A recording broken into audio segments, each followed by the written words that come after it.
When looking at the dimension of inner space, the first thing to be aware of is we're looking through a cult lens of chauvinism.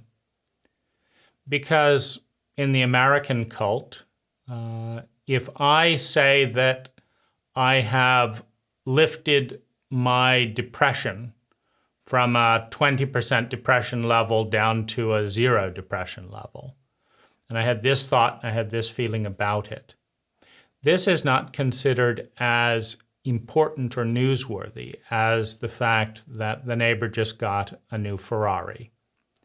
The whole neighborhood will circle around and look at the Ferrari and feel the Ferrari and be impressed by the Ferrari's loud noises.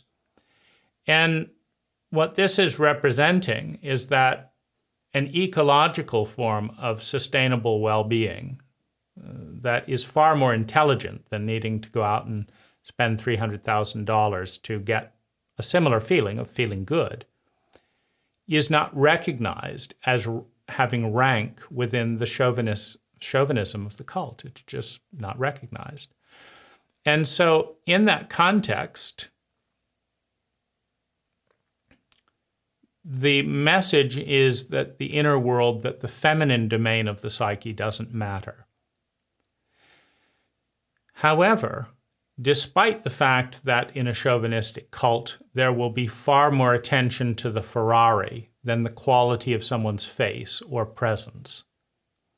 The quality of someone's face or presence, the quality of their inner reality, is scientifically more intelligent than the quality of their sports car.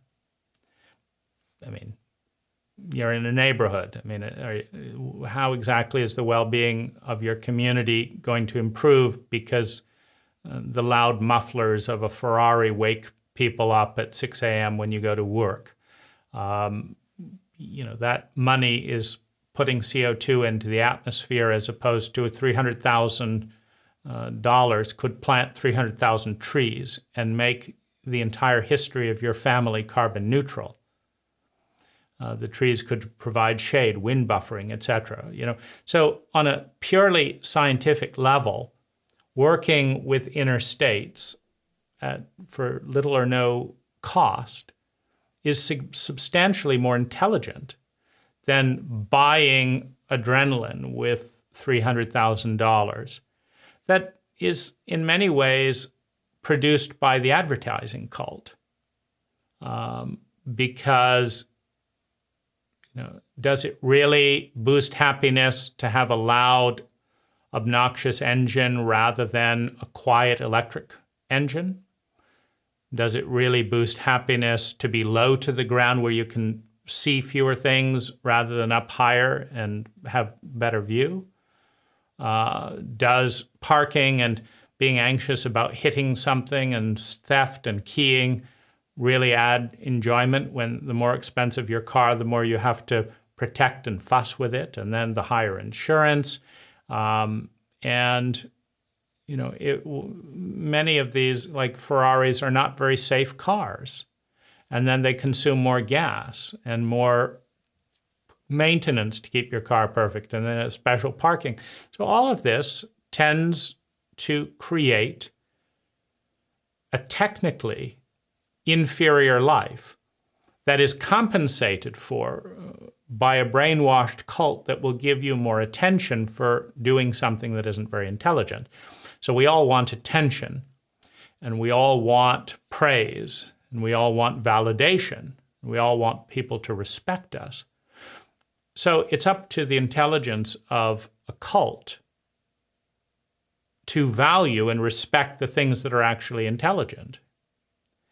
Because if we only give praise and value for things that are actually a very inefficient expression of well-being, then we will get people spending large sums of money and energy and resources to buy those very inefficient forms of well-being, which are good for the Ferrari company and good for the advertising company, but bad for us, bad for our community, bad for the environment relative to the alternatives.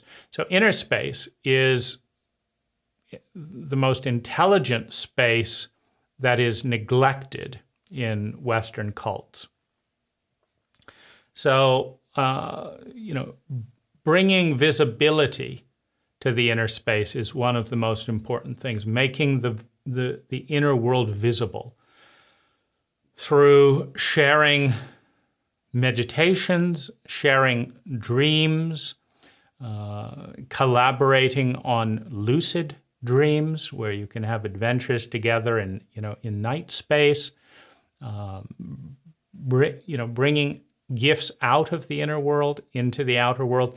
These are some of the rich terrains that can be cultivated consciously in a 10X community.